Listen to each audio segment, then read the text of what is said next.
అందరికీ ముందుగా దేవి నవరాత్రి శుభాకాంక్షలు. అమ్మవారికి నివేదించే మొదటి రోజు ప్రసాదం కట్టె పొంగలి. 1 కప్పు బియ్యానికి అరకప్పు పెసరపప్పు తీసుకోవాలి. కుక్కర్లో 2 టేబుల్ స్పూన్ల నెయ్యి వేసుకుని కడిగి పెట్టుకున్న పెసరపప్పుని పచ్చివాసన పోయేలాగా కాసేపు వేయించుకోవాలి.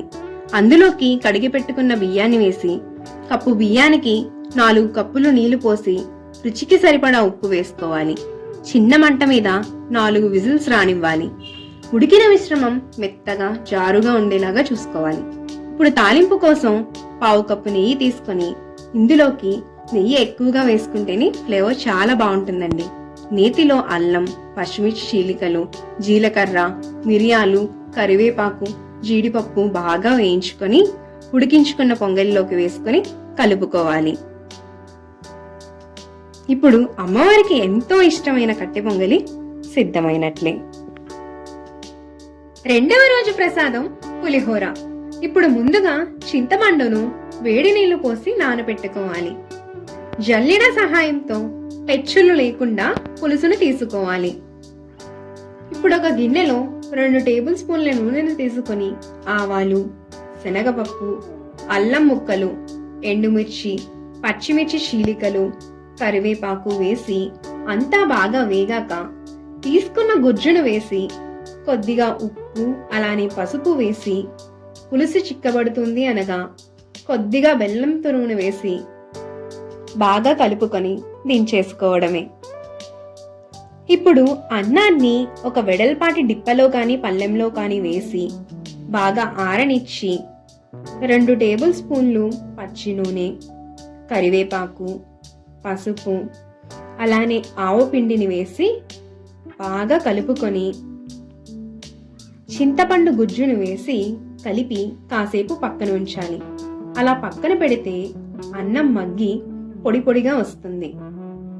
ఇప్పుడు తాలింపు కోసం శనగపప్పు, వేరుశనగ గుళ్ళు వేగుతున్నాయి అనగా ఎండుమిర్చిని వేసి వేయించుకోవాలి. ఆవాలు, పచ్చిమిర్చి చీలికలు కూడా వేయించి తాలింపులు అంతా అన్నంలో బాగా కలిసేలాగా కలుపుకోవాలి. అంతేనండి, చాలా సులువుగా పులిహోర అయిపోయింది కదా.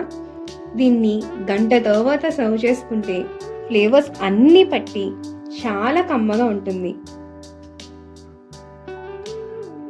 అమ్మవారికి నివేదించడానికి కమ్మనైన పులిహోర సిద్ధమైనట్లే. మూడవ రోజు ప్రసాదం కొబ్బరి అన్నం. కొబ్బరి పాల కోసం కొబ్బరిని చిన్న ముక్కలుగా చేసుకొని మిక్సీలో వేసి కొద్దిగా నీళ్లు పోసి మెత్తగా మిక్సీ పట్టుకోవాలి. దానిని జల్లెడ సహాయంతో వడకట్టుకోవాలి. ఇప్పుడు వచ్చిన కొబ్బరి పాలను కాస్త పల్చగా చేసుకుని పక్కనుంచుకోవాలి. ఇప్పుడు కప్పు బియ్యానికి 3 కప్పులు కొబ్బరి పాలను చేసుకుని చిన్న మంట మీద 4 విజిల్స్ రానివ్వాలి. ఆ ఉడికిన అన్నాన్ని ఒక గిన్నెలోకి తీసుకుని కాస్త ఆరనివ్వాలి. ఇప్పుడు తాలింపు కోసం 2 టేబుల్ స్పూన్ల నెయ్యి వేసుకుని కొద్దిగా ఆవాలు, జీలకర్ర, శనగపప్పు, మినపగుళ్ళు, మిరియాలు, ఎండుమిర్చి, పచ్చిమిర్చి చీలికలు, కరివేపాకు, జీడిపప్పు వేసుకుని అవి బాగా వేగాక కొద్దిగా కొబ్బరి తురుమును వేసి కాస్త వేగాక ఉడికించుకున్న అన్నాన్ని వేసుకోవాలి. ఇప్పుడు రుచికి సరిపడా ఉప్పు వేసి అన్నాన్ని మొత్తం బాగా కలుపుకొని దించేసుకోవడమే. అమ్మవారికి నివేదించడానికి కమ్మనైన కొబ్బరి అన్నం సిద్ధమైనట్లే. 4వ రోజు ప్రసాదం గారెలు. ఒక మిక్సీ జార్లో కాస్త అల్లం, 4 పచ్చిమిర్చి అలానే 3 గంటలు నానిన మినప్పప్పుని నీరు లేకుండా తీసుకుని మెత్తగా మిక్సీ పట్టుకోవాలి. ఆ పిండిని ఒక గిన్నెలోకి తీసుకుని సరిపడా ఉప్పు వేసి బాగా కలుపుకోవాలి. అలా కలపడం వల్ల గారెలు మెత్తగా బోలుగా వస్తాయి. ఇప్పుడు ఒక మూకుడిలో నూనె వేసుకొని నూనె వేడెక్కాక చేతిని కాస్త తడి చేసుకొని పిండిని వడలా ఒత్తుకొని కాగిన నూనెలో వేసుకోవాలి. మంటను కొద్దిగా తగ్గించుకొని 2 వైపులా బాగా వేగనివ్వాలి. వేగాక తీసేసుకోవడమే. అమ్మవారికి నివేదించడానికి గారెలు. 5వ రోజు ప్రసాదం రవ్వ కేసరి. ఒక పాన్ లో 2 టేబుల్ స్పూన్లు నెయ్యి తీసుకుని 1 కప్పు రవ్వ వేసుకుని చిన్న మంట మీద వేయించుకోవాలి. వేగిన రవ్వను ఒక గిన్నెలోకి తీసుకొని పక్కన పెట్టుకొని అదే పాన్ లో 1 కప్పు రవ్వకి 2 కప్పులు నీరు తీసుకోవాలి. నీళ్లు మరుగుతున్నాయి అన్నప్పుడు చిటికెడు ఫుడ్ కలర్, అలానే 1.5 కప్పు పంచదార వేసి అందులోని వేయించి పెట్టుకున్న రవ్వను కూడా వేసి ఉండలు లేకుండా కలుపుకోవాలి. ఉడుకుతుండగా 1 టేబుల్ స్పూన్ నెయ్యిని, అలానే యాలకుల పొడిని వేసుకోవాలి. కేసరి దగ్గర పడుతుంది అన్నప్పుడు వేయించి పెట్టుకున్న జీడిపప్పు, కిస్మిస్ వేసి బాగా కలుపుకొని దించేసుకోవడమే. ఈ ప్రాసెస్ అంతా కూడా చిన్న మంట మీద చేసుకుంటేనే కేసరి రుచిగా వస్తుంది. అమ్మవారికి నివేదించడానికి రవ్వ కేసరి సిద్ధమైనట్లే. 6వ రోజు ప్రసాదం పరమాన్నం. ఒక మందపాటి గిన్నెలో పాలని తీసుకోవాలి. పాలు పొంగు వచ్చాక అరగంట సేపు నానబెట్టిన బియ్యాన్ని వేసుకోవాలి. చిన్న మంట మీద ఉడకనివ్వాలి. ఈ పరమాన్నం అడుగు పట్టకుండా మధ్య మధ్యలో కలుపుతూ ఉండాలి. అన్నం మెత్తగా ఉడికిపోయాక కప్పు బియ్యానికి 1.5 కప్పు బెల్లాన్ని వేసుకోవాలి. ఇక్కడ నేను శుభ్రంగా ఉన్న బెల్లం వాడాను కాబట్టి డైరెక్ట్ గా వేసేసానండి. మీరు కావాలంటే పక్కన వేరే గిన్నెలో కరిగించుకొని వేసుకోవచ్చు. అందులోనే కొద్దిగా యాలుకల పొడిని వేసి దించేసుకోవడమే. ఇప్పుడు పరమాన్నంలోకి నేతిలో వేయించిన జీడిపప్పు, కిస్మిస్ వేసుకోవాలి. అమ్మవారికి ఎంతో ప్రీతికరమైన బెల్లం పరమాన్నం నివేదించడానికి సిద్ధమైనట్లే. 7వ రోజు ప్రసాదం దద్దోజనం. దద్దోజనానికి 1 కప్పు బియ్యానికి 3 కప్పులు నీళ్లు పోసి మెత్తగా ఉడికించుకోవాలి.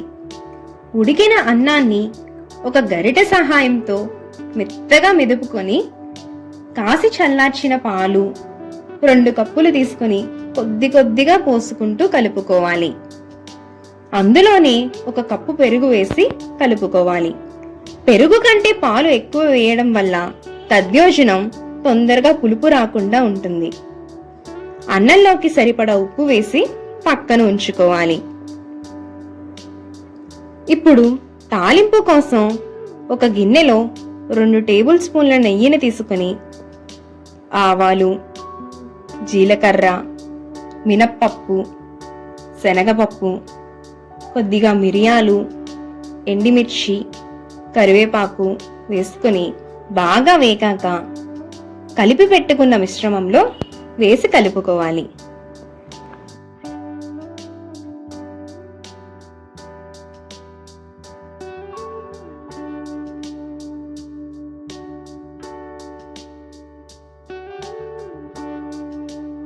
అమ్మవారికి ఇష్టమైన దద్దోజనం నివేదించడానికి సిద్ధమైనట్లే. 8వ రోజు ప్రసాదం కదంబం. ముందుగా కుక్కర్లోకి 1 కప్పు బియ్యానికి 1/2 కప్పు కందిపప్పు, 1/2 కప్పు పెసరపప్పు తీసుకుని 4 కప్పులు నీళ్లు పోసుకోవాలి. ఇది చిన్న మంట మీద 4 విజిల్స్ రానివ్వాలి. ఇప్పుడు ఒక పెద్ద గిన్నెలో 4 గ్లాసుల నీళ్లు తీసుకుని మనం తీసుకున్న కాయగూర ముక్కలన్నీ వేసుకుని కొద్దిగా ఉప్పు, పసుపు వేసి ఉడికించుకోవాలి. అవి ఉడికాక తగినంత ఉప్పు, 1 టేబుల్ స్పూన్ కారం, కొద్దిగా చింతపండు గుజ్జును వేసి అవి కాస్త మరిగాక వండిన అన్నాన్ని వేసి బాగా కలుపుకోవాలి.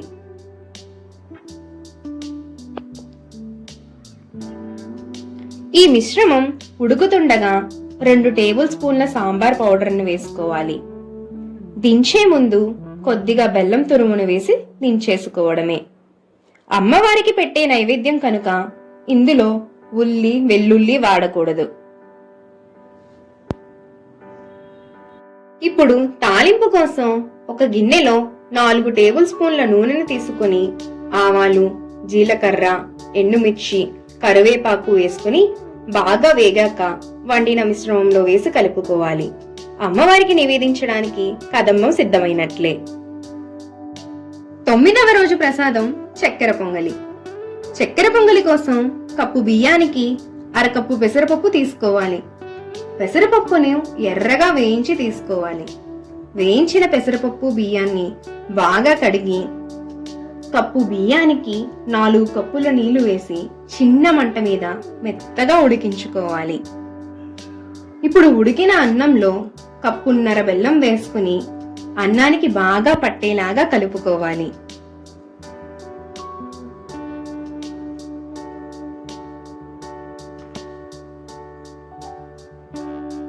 ఇప్పుడు అన్నం ఒక ఉడుకు పట్టాక యాలుకల పొడి అలానే కొద్దిగా నెయ్యిని వేసుకుని బాగా కలుపుకొని దించేసుకోవాలి.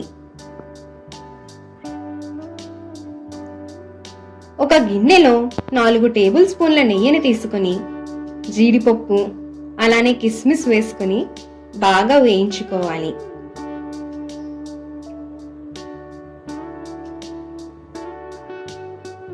అవి పక్కకి తీసేసుకుని సన్నగా తరిగి పెట్టుకున్న కొబ్బరి ముక్కల్ని కూడా వేసి బాగా వేయించుకొని చక్కెర పొంగలిలో కలుపుకోవాలి.